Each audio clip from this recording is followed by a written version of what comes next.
Prendre cette décision change neurologiquement, physiquement, biologiquement, émotionnellement, génétiquement.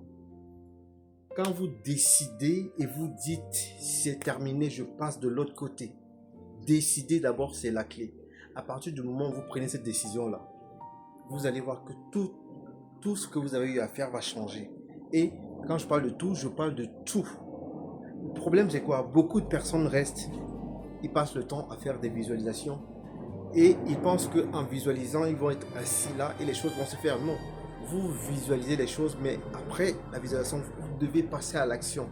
Passer à l'action, ça veut dire quoi? Ça veut dire qu'il y a une porte, il faut ouvrir la porte. Et pour ouvrir cette porte, vous devez vous déplacer pour aller vers la porte. Parce que si vous ne vous déplacez pas, vous ne pouvez pas ouvrir la porte. Vous voyez? Donc c'est un peu ça. Parce que si on est là à se plaindre, à se lamenter, c'est comme si on était en train de cogner sur un mur. Vous comprenez? Il n'y a aucune solution si vous cognez sur un mur. Il faut en fait cogner à la porte. Parce qu'à la porte, en cognant, on a 50% de chances que la porte s'ouvre ou elle ne s'ouvre pas. Donc c'est selon votre état vibratoire que la porte va s'ouvrir. D'accord? Donc, les amis, il faut savoir que c'est dans la douleur, c'est dans les extrêmes difficultés que l'on renaît. Ne pensez pas que c'est quand c'est difficile que vous baissez les bras. C'est à ce moment que vous devez beaucoup plus donner d'énergie parce que c'est là où on construit la légende. C'est là où vous construisez la personne que vous devenez après. Ce n'est pas quand tout va bien. Quand tout va bien, nous avons beaucoup d'amis, on a des meilleurs amis. Vous voyez pas souvent, c'est quand les personnes ont des problèmes qu'elles sont seules. Tous les amis, il n'y a personne. Essayez de faire un déménagement, appelez vos amis, vous verrez ce qui va se passer. Donc c'est comme ça que ça se passe. C'est dans les souffrances, dans les difficultés que l'on devient quelqu'un d'autre. Ça, ceci étant dit,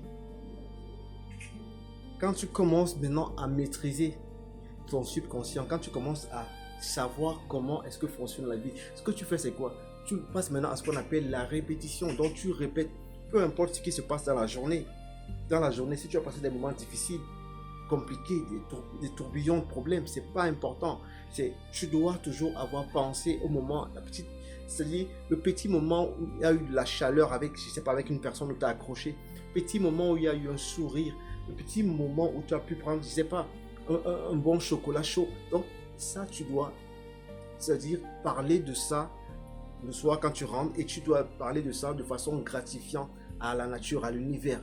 Parce qu'il y a des enfants quelque part qui n'ont pas mangé dans des pays, je sais pas, en Afrique ou les pays qui sont en guerre.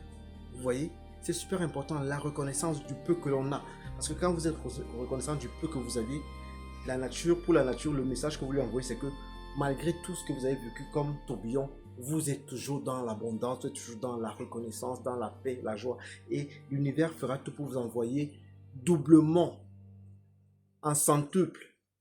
Quand vous avez compris ça, les amis, toute votre vie change littéralement. C'est-à-dire, ayez cette conviction de vouloir garder la paix. C'est-à-dire, vous devez arracher la paix et la garder. Vous devez avoir envie de vous en sortir. Ayez l'envie de s'en sortir, d'être toujours meilleur, de donner le meilleur de vous-même. Vous allez voir que les choses vont s'éclaircir, et tout va se stabiliser et vous verrez que tout autour de vous va s'aligner selon vos convictions et vous serez une autre personne. Gratitude.